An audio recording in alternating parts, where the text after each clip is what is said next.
Yo guys, check, kamusta mga idol? So ayan, mag-update tayo ngayong gabi ng Tuesday. Grabe yung nangyayari ngayon, mga lods, no? So kasalukuyang nagsasalita po si ayan, meron pong live po sila Jerome Powell, sila Christine Lagarde, mga lods, no, sa ECB, mga idol, no? So kasalukuyan silang nag-meeting. So hindi ko na mahintay kasi baka abutin to ng ilang oras. Hindi ako makapag-update agad. Tapos electric pa niya.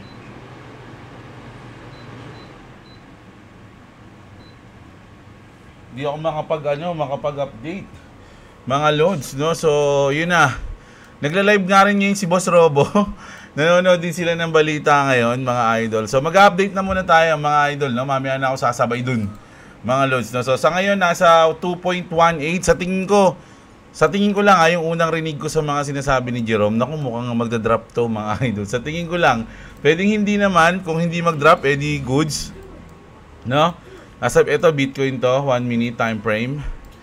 Ayan, kung hindi magdadrop, goods, pero sa tingin ko, kasi ang sinabi ni, parang narinig ko kay Jerome Powell, maghihintay sila maghihintay lang Hindi sila kikilos muna, parang ganun.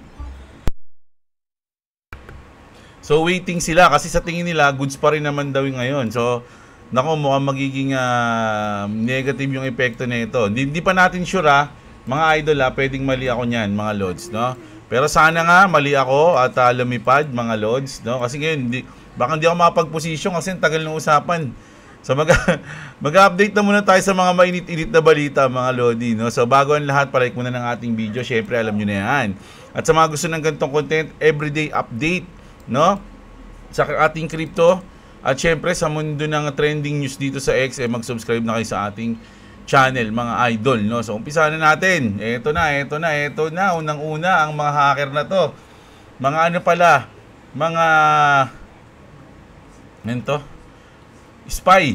hindi ko alam kung ano to. Basahin natin. Just in, DOJ charge North Korean agent for infiltrating US crypto startups under fake identities. Nako, pinapasok na ng North Korea yung US. Mga idol, they allegedly work as a blockchain devs. Embedded malicious code and help launder stolen crypto. All part of a DPRK state-backed plot to fund weapons programs. Federal warning issued to all startups. So ito daw yung mga yan, mga lodi, mga North Korea to mga lods, no? Wanted by the FBI. Nako, yari sila. Parang ang babata pa nito. Fraudulent remote workers from DPRK. Ano ba yung DPRK? Hindi ko alam yun. So ito na. Ito silang apat, mga idol, no? So isa daw silang mga mole. Sila yung mga tinanim ng North Korea sa US, mga idol, no? O ayan nag-trending kasi to, syempre. So ibabalita natin para hindi na tayo magtataka kapag nahack yung US ng North Korea. O alam na natin. Kasi nagtagumpay itong mga to, yung apat na itlog na to. Ayan, di ba? So punta na tayo dito.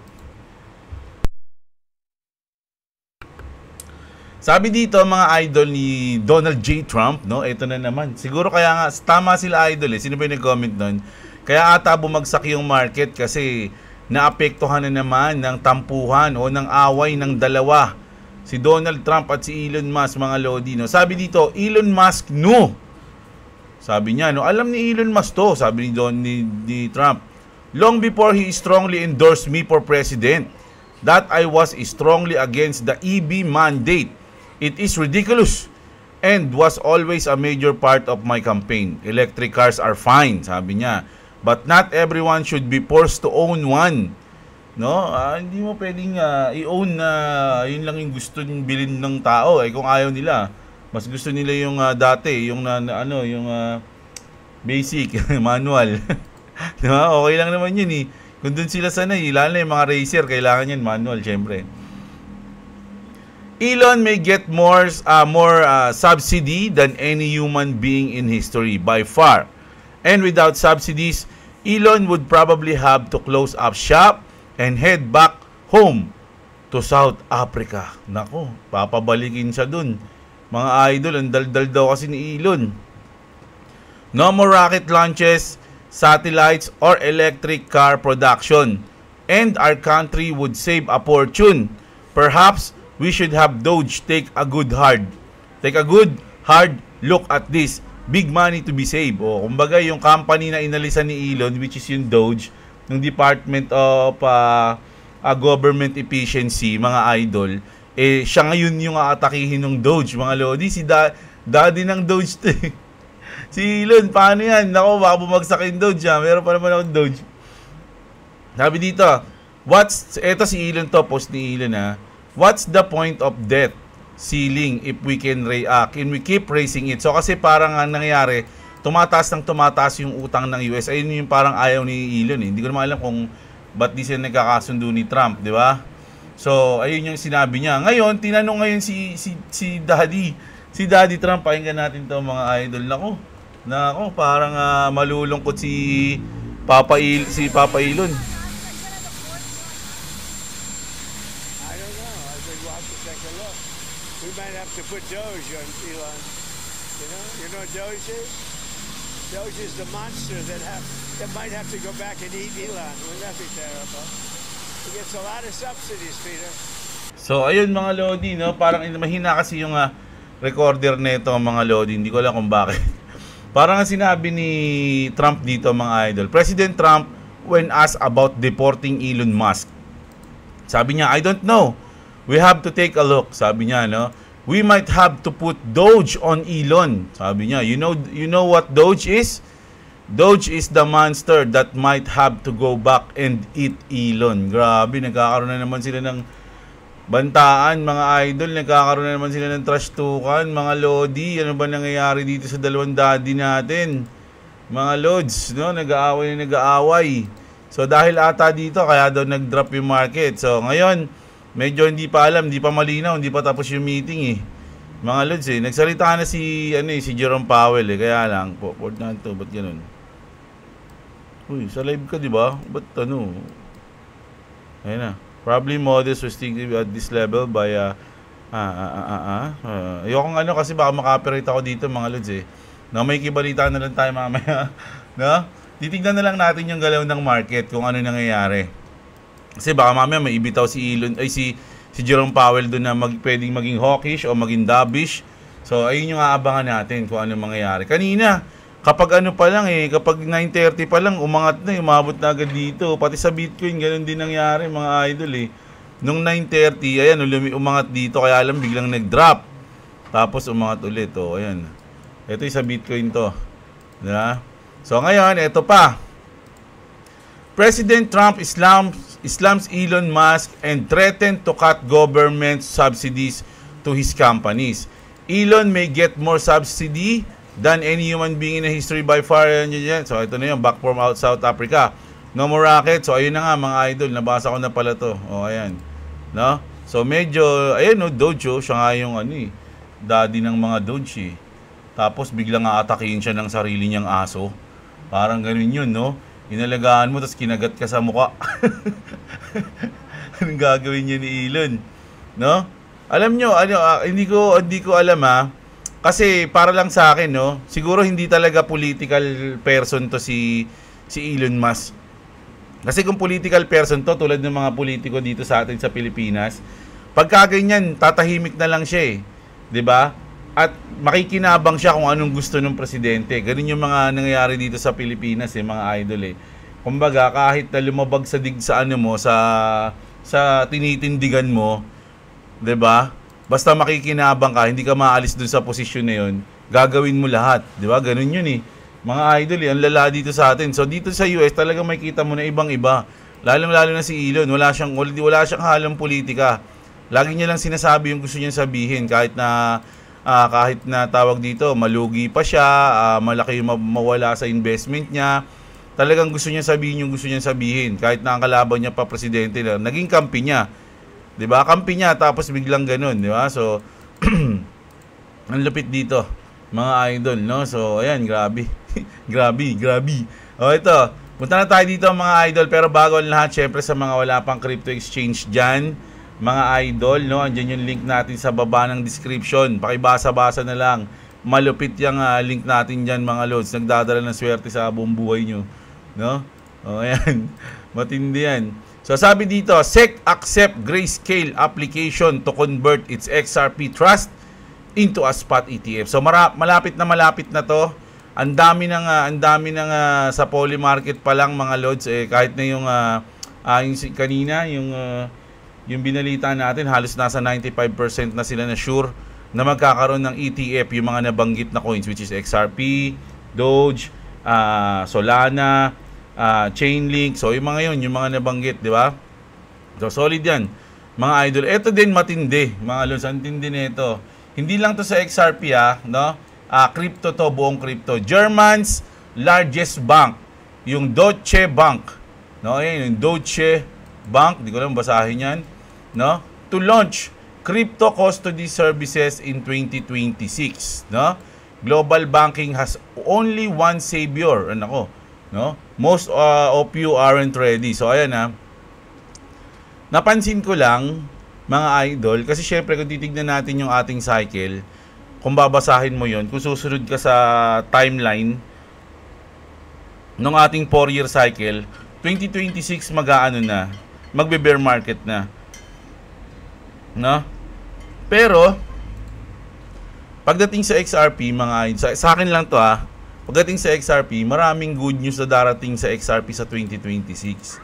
So ang naisip ko tuloy, pwedeng mag-bear market, bumaba lahat ng mga coins. Pero si XRP, pwede rin siyang bumaba, pero hindi siya ganun ka lalim kung babagsak siya, no, sa bear market. Parang ngayon lang yung naisip ko, kasi kung tatanggapin siya, i-adapt siya ng lahat ng mga bangko na gagamitin siya at live na siya, parang hindi na siya katulad ng mga coins ng crypto Dahil siya, may utility siya, talagang ginagamit na siya. So, hindi ako sure nahinuhulaan ko lang yun. Siguro, pwedeng mali ako.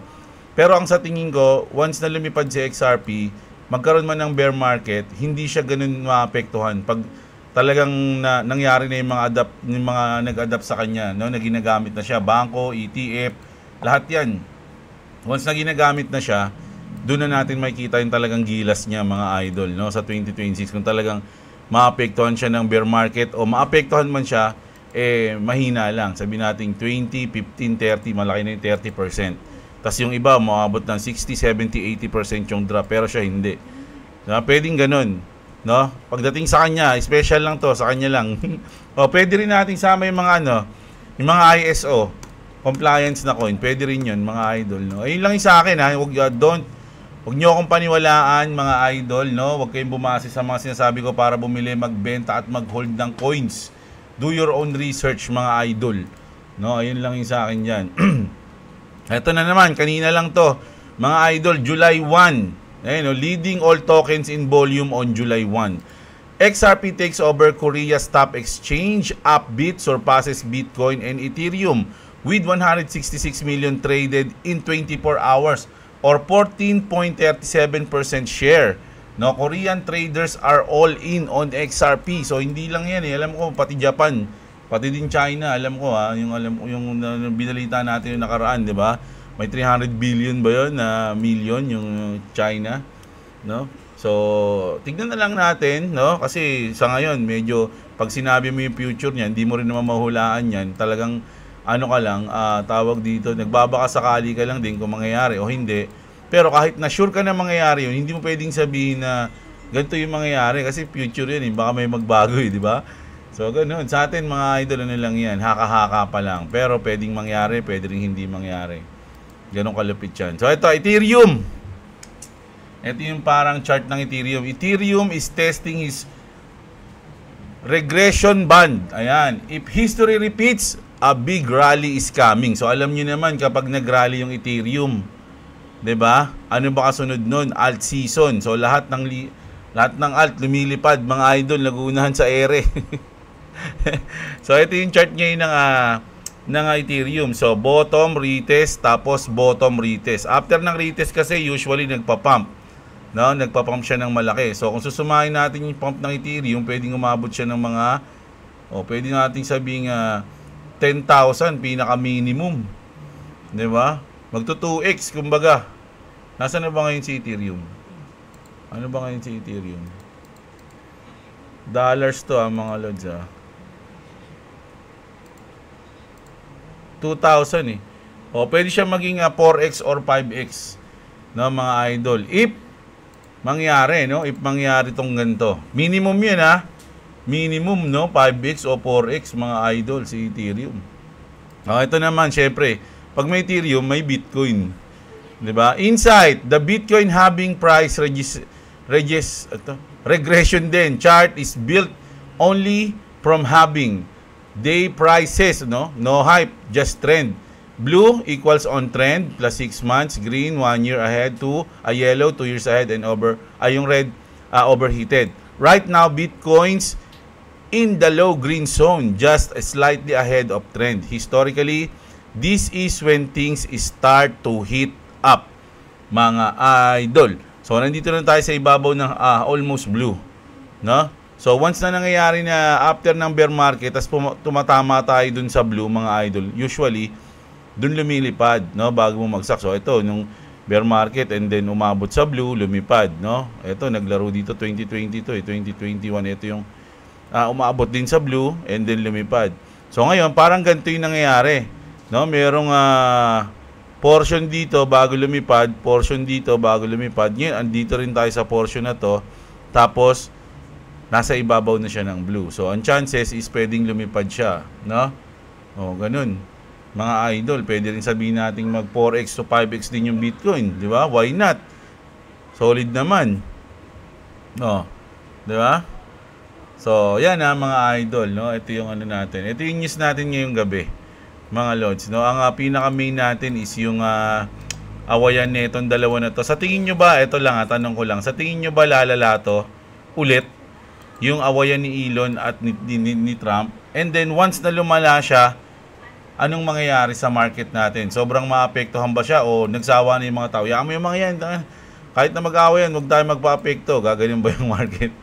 Hindi ba magpapa-apekto yung market sa lambingan netong dalawa na to, mga idol? No, so sa ngayon medyo nagko-consolidate pa yung ating coins, no?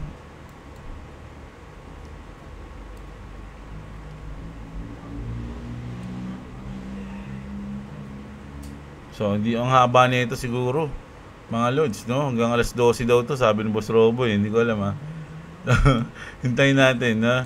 Naka-live din ngayon si Boss Robo, mga lods, at nanonood din 'yon. Napuntahan natin.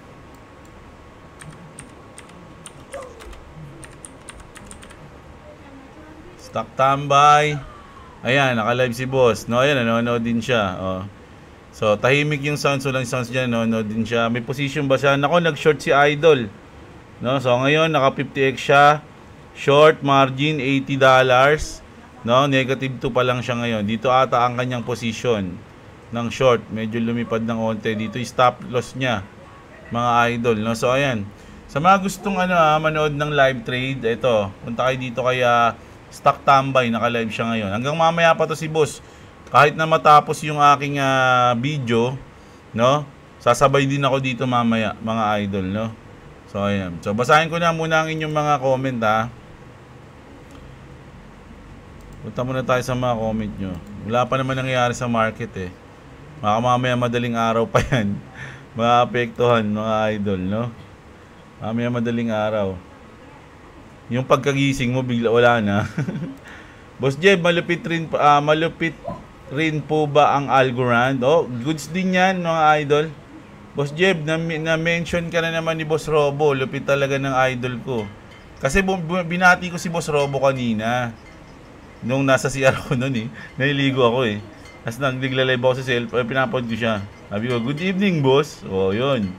Kaya nabanggit na naman tayo doon. Huwag niya akong banggit-banggitin doon nakakahiya Siya yung nagla-live Ako yung tinatawag doon. So ayan. Si Leonardo Lorilla. Ayan. Si Baron Naron, yung ayaw pa lumipad ni XRP, wait na lang kayo 4 years ulit. Nako, pwede ba yon? Pwede naman magbodega sa bear market. Sigurado ba bagsakin pa ba ito? 50 to 80% bagsak naman halos lahat ng crypto. Ganoon naman talaga usually. once na bear market, nasa 50 to 80%. Pero, di ba, nung pinanood natin yung interview ni Michael Saylor nakaraan, ayaw niya nun.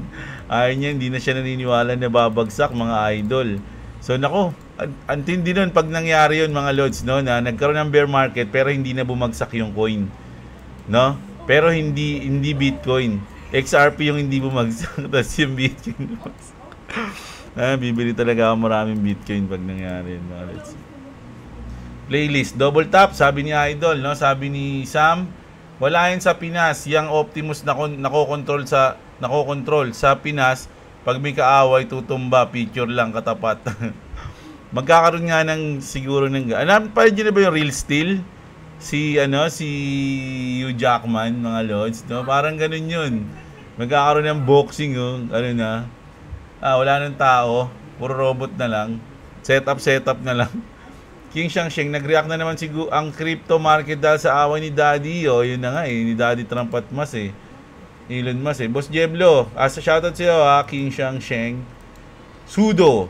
Boss Jeblo, by 2040, hindi na nuclear ang katatakutan ng sangkatawan, kundi mga robot na. Malapit na tayo sa Terminator 4. Si Elon Musk pala nagpasimula ng Terminator, no? Si The Boy, Kuya Blo, sa tingin mo, kailan ulit mag-bear market? Kaya nga kung titignan natin yung cycle 4 years, mga idol, sa akin, hindi ako sure kung tama ako, huwag nyo akong paniwalaan. Mga 2026 siguro. Siguro yun, wala ka siguro doon yun. Hindi ko alam kung first quarter pa lang, pero pwede rin namang nasa mid ng 2026. I'm not sure. Walang nakakaalam. Joseph Berdin, shoutout sa'yo. Si RTC Gul. Yo, Boss Jeblo. It's permissionless. Yun, permissionless pala yung hinahanap kong words kanina. Si Pete Pelizardo. Yan, shoutout sa'yo. Si Sherham. Hindi ako nagla-live, idol. Si Boss Robby nagla-live. Parang yung Real Steel nga. Ayun. Sabi ni CryptoCos. Ayan, no? Oh. Diba? Si Wolverine, tsaka si Ant-Man Girl. Ant-Girl. Ano ba pangalan yun? Ano yun? Kalimutan ko. Yung pangalan niya, yung babaeng Ant-Man. Hindi Ant-Man tawag sa kanya. Wasp. Wasp. No, ayun, yung Wasp. Na babae. Maganda yun Tapos si Lisa Yonson, idol, shoutout sa iyo. Gumamit siya ng yung MicroStrategy, kaya talo pa kami. Good morning, Lods. Gumamit niya yung MicroStrategy, kaya talo pa kami. Okay. Sige, idol. Hindi ko alam kung tama iniisip ko o hindi. Mula noon hanggang ngayon, kay Jeb, hype na me. Kailan ba talaga, idol? Naku, kailan ka na ba naghihintay, idol? Alam mo ba na ako 4 na taon na ako naghihintay. Hindi ako naiinip.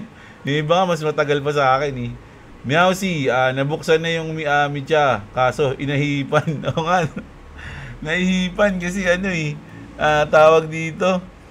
Bumaba palipad na bumaba. Oy, medyo nag-uptrend Naku, naka-short pa naman si Boss. Nangyari kay Boss. Naku, mukhang na tinamaan si idol So medyo nag-uptrend tayo ngayon, mga lods, no? Saan na ako? Optimus versus Optimus is possible. Pumasok ang idea ng mga Medabots. Ayan, sabi ni Skylab. Instant puppeteer ang mga naka-Neuralink. Naku, siguro kung mangyayari yan sa mga taong mag-acquire niyan, mahal yan. Alam niyo, napanood niyo nalaro o napanood niyo na yung Cyberpunk? Mga lods, no? Nanlupit din nun, mga lodi. Napanood ko sa Netflix hanggang ang dami niya ng ano ba tawag doon sa nilalagay sa katawan niya? Nilalagay yun para bumili siya ng malupit Sobrang dami niya na na siya, hindi niya na makontrol yung isip niya, umiikot na yung mundo niya. So pag sa Neuralink, pwede mangyari yun, mga lodi, pag na-over yung pwede mong i-upgrade yung Neuralink mo, no? Buhay pa kaya tayo pag nangyari yung mga ganun. Hello, shoutout sa'yo. King Shang, ayan, shoutout sa'yo, idol Ayan, mamaya tignan natin yung link mo. Si Lando Jr., si James Wynn, nagbibigay kay Sailor pambili Bitcoin. Nako, totoo ba yan? Si I am from the future, kapag na tax free siguro ang mga yan, susunod din si sino ano? Susunod din sino Philippine government kasi nakabase tayo sa US. Sana pwede, sana idol, no? Walang tax. Kung mangyayari yun, tangan ang lupit ng Pilipinas. Ngayon, pupurihin ko yung Pilipinas talaga government pag nangyari yun.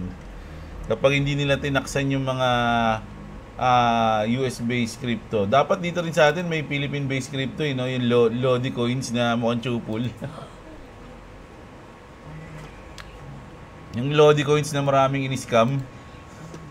Si Charlie Romero, ang mga idol, nakabili ako kagabi 5 XRP gamit Bitget sa CP. Okay lang ba siya na nasa spot lang, idol? Salamat. Okay na okay po yan. Ayan po ang tinatawag na hold, no? Naka-hold ka lang. Bubudega ka lang, dinadagdagan mo. Long position na kaya mamaya? Naku, kung nag-long position ka, malamang inabot ka dito. Ping! Tapos, saka lang iiwanan ka. Ganun, no? Kaso boss, pagputok ng quitty sa taas, babagsak naman yung stick. Eh, hindi naman yung stick yung hawak mo eh. Ganun talaga yun. Kailangan naman mag-stay sa taas yun. Si Kanji Putago, Kuya Jebs, pa-shoutout, sabi na bull trap kagabi, nakapag-short TP pa. Pero good sign para sa ating XRP Army ang pump kagabi. Yan, sa akin, goods din yan. Pag tayo magbanggit ng iba dito mga lods, medyo ano yan eh, negative. Siyempre, kung ako rin, marinig ko yung pangalan ko dun, tas negative yung sinasabi sa akin, magagalit din ako. Pero, kaya na lang natin sila mga idol, kanya-kanya tayo eh. No? Pwedeng gusto nila yan, pwedeng ayaw nila rin, ganun lang, hindi mo naman pwede pilitin yung isang tao. Kanya-kanyang research yan eh, mga lods. No? Si Giancarlo, pasensya na lods June na bindahan yung mga tol, kapag di pa rin tataas ang XRP sa buwan ng July, ay gigirahin ko na si Brad Garlinghouse niyan, sabi niya. Si Robin Padilla yan. Si Sela Bila, nagparamdam na si XRP boss, abang-abang lang tayo, XRP always watching. And shoutout si idol Si Roel Kenneth Huwel ba yan o Huwet? Sana manotice mo comment ko, idol. Ayan, pa-shoutout ako, next upload mo, nakasubaybay ako lagi sa mga upload mo, Boss Jeblo. Shoutout sa idol, Roel Kenneth Huwet. Tama ba? Ayan, shoutout sa magandang gabi sa iyo, idol. Saludo. Basura man, on July 13, 2024, former US President Donald Trump survived an assassination attempt at the campaign rally in Butler, Pennsylvania. Grabe yung July 13, no? Ang daming pwedeng mangyari dito. Kasi ito nga yung assassination attempt kay, hindi ko alam kung tama kasi hindi ko naman alam kung ano kung tama na July 13 yun siguro kung July 13 yun, ang tindi nun. Tapos yung tattoo ni Brad Garlinghouse na XRP na logo, may nakalagay din na July 13, diba? Grabe yun mga idol. Anong mangyayari yung July 13? Umapit kayo at magpakarami. Si Clavis TV, ay Clavis pala. Mapat si idol Jeblo, ayan. Malamang kahit sabihin na walang tax yung mga XRP, siguro yung mga sotoy dito lalagyan ng tax. At lahat na lang nilalagyan nila ng tax. So, pwede. Sabi dito, ano yan? Parang ginawa niya hotel yung bangko dun sa mga pinagawa niya, sabi ni Idol. Kape tayo mga idol Medyo hindi ako naghapunan, kape lang. Kung pwede nila makontrol yung Optimus robot gamit ang Neuralink, baka gamitin nila yan sa gera na naman, pwede rin. Pero magandang magamit yan sa mga rescue kung saan hindi kaya ng tao pumunta gaya ng sa mga sunog o sa loob ng collapse na building. Tamang-tama yung sinabi mo, idol, magagamit sila dyan. Tsaka yung, alam niyo yung mga hindi maka-rescue sa sa mga bundok, sa taas ng bundok, lalo-lalo sa sa Mount Everest, ang daming namamatay doon. Kaya lang, hindi sila ma-rescue kasi nga syempre malamig. Pero kung robot yung rescue sa kanila, mabilis lang, hindi tinatabla ng lamig yun. Hindi nagkakaroon ng frostbite yun. Di ba? Tsaka tama rin sinabi mo sa mga sunog, sa mga batang kinidnap sa loob ng iskinita. Papasukin ng mga robot yun. Ayan. Si Clavis, Junel na El, shoutout sa'yo. Phil Hobby, syempre always din yan. Grabe loads ang pakinabang ng XRP sa kasalukuyan at sa hinaharap. Shoutout Lods. At salamat po sa update like dan. Shoutout sa iyo Idol Phil Habis ha. Ninoy Taduran, shoutout din sa iyo. Pinoy Tips, thanks Jeblo. Ganda ng news mo lalo na sa about EBM. Sana ma-explain pa kung paano magbe-benefits ang iba pang Ethereum base. Di ko kasi antas ng P, ang taas pala ng P at ang tagal ng transfer kapag minumove ang coin. So, ganun talaga yung problema ng Ethereum dati. Ay, ngayon, hindi na kasi ako nagtatransact dun sa MetaMask. Pero dati talaga ganun. Sobrang tagal, sobrang mahal. So, ngayon, sige, titignan natin yan, Idol. Si Carlos Villanueva, nagpa-participate ako dyan, boss, sa XRP EBM, MetaMask ang gamit. O, ayan, si Idol, nauna na agad, alam niya na. Tama yan, para may real world utility naman crypto, hindi puro meme at rug bold. Tama. July 28, 2025 ang susunod na bullish. Anong bullish? Baka bullish. Tama si Idol. Bullish pala. Sorry Idol. Si Black Widow. Sayang Idol, Jeblo, $1,000 pa naman binili ko bago lumipad. Buy ako ng 2.9. Nag-sell ako ng 2. Talo mo si Neil. Pa-shoutout boss kami dito, taga Jasper, Alberta. Shoutout sa mga taga Jasper, Alberta, mga idol. Si Manoy Kulokoy, mga lods, no?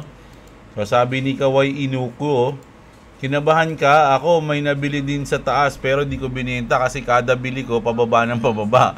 Hold lang at wag magpanik, tataas din yan. O, yun, tama, idol. Ayun yung mga parang pinaka wrong move lagi ng mga bago, no? Yung bibili ka sa taas, tapos pag bumaba, bibenta mo kasi matatakot ka. Talo ka agad.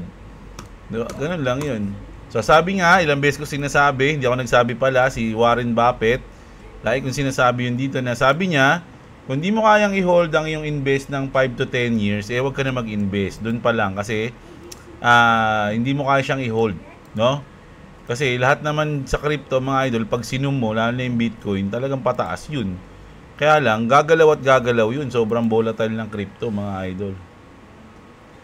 JC, Boss Jeb, may video ka ba ng paglipat ng... Wala akong video nun, pero ang ginawa ko kasi ng XRP to Trezor ko, kasi meron hinihinging ano bang tawag doon? Parang tag number ba yun? Parang ganun. Yung BitGet wala siyang so, kaya yung ano lang yun XRP lang pero ibang coins ko madali lang. Kaya lang yung XRP ganun siya, hindi siya sa BitGet iba. So ang ginawa ko from BitGet to KuCoin, tapos KuCoin to Trezor. Kaya may KuCoin ako pero walang laman yun. Ginamit ko lang yun pang lipat ng XRP ko sa sa tawag dito, sa Trezor. Wala akong video nun pero maraming video nun mga idol sa YouTube. Si Emil Roy Capistrano, nagising ako boss, pababa na, di ako nakaabot. Okay lang yun. Hindi mo kailangang habulin mga lods, no? Si MJ, Innocentes Sarina, dami ng connection. Si XRP, ayan. Dance Cortez, Litecoin, may 4 pieces din akong invest dyan. Ayan. Magkano ba yung Litecoin ngayon? Hindi ko alam Mas maganda para sa akin, idol, maglalaro lang muna, wag munang lumipad para makapagtambak pa. Tama dyan, Albert. Sadik, uy, naapaaga, 36 Boss Jeb, shoutout sa idol. Kevin, hello boss, pa-shoutout naman boss ko, malupit si Sir Joe R. Sa Kalam. O yan, Sir Joe R, shoutout sa iyo, sabi ni Kevin Alipio, mga idol, shoutout kay Joe R. No, ganda ng pangalan mo, Joe R. Ganyan talaga spell ng pangalan mo, idol. Ang lupit. Ang tindi. Dance Cortez, ako, di nagulat kay XRP kanina, mas natuwa ako kay BC. O yan, si idol Dance Cortez. Maraming hawak na coins yan Si Ricky Tirado, shoutout sa'yo. From Taiwan, ayan, shoutout idol Mag-ingat ka dyan, idol. No? Nag-fake breakout si XRP. Masa sideways pa rin muna yan habang paliit yung triangle pattern ng XRP bago lumipad at iiwan na ang $2 na yan. Ayan, sabi niya. Si Arnold, shoutout sa'yo. Siyempre, si Ron Rabin Serrano, shoutout din sa'yo. King Shangsheng always dyan, David Hernandez at si Kenzo. Shoutout sa'yo. No? At ang nag-champion sa atin Si Joar Cruz. Ito ba yun? Yung pinapa-shoutout mo, idol ano? Tawag dito si Kevin. Ito si Joar Cruz din to. Oh, pareha sila ng ng spelling. Oh, shoutout sa idol Joar ha. At syempre, shoutout kay Kevin. No? Ayan. Yung ating news ngayon. At syempre, manonood na ako ng live. Mga Lodi ni Jerome Powell. Tignan natin kung ano yung nangyari. Baka mamaya, nanalo na tayo sa loto. Ayan. Check natin si Boss Robo. Ano nangyari kay Boss Robo? Nag-short ulit si Boss Robo. Ayan. So, ayun na nga news natin ngayon mga idol. Maraming salamat sa mga nanood mga Lods. No? At huwag nyo kalimutang i-like yung video natin syempre. Sa mga hindi pa nakasubscribe, subscribe na kayo sa channel natin. Libreng-libre lang yan mga idol. At syempre, check yung link dyan natin sa description mga Lods. No? Magandang araw sa inyo mga kapatid at... What's up? Subscribe to Columbus TV, subscribe to Job Love. If you want to subscribe to me, it's the link in the description. And I am in the middle of a game. Bye. Ba't kasi lumapit ka pa eh?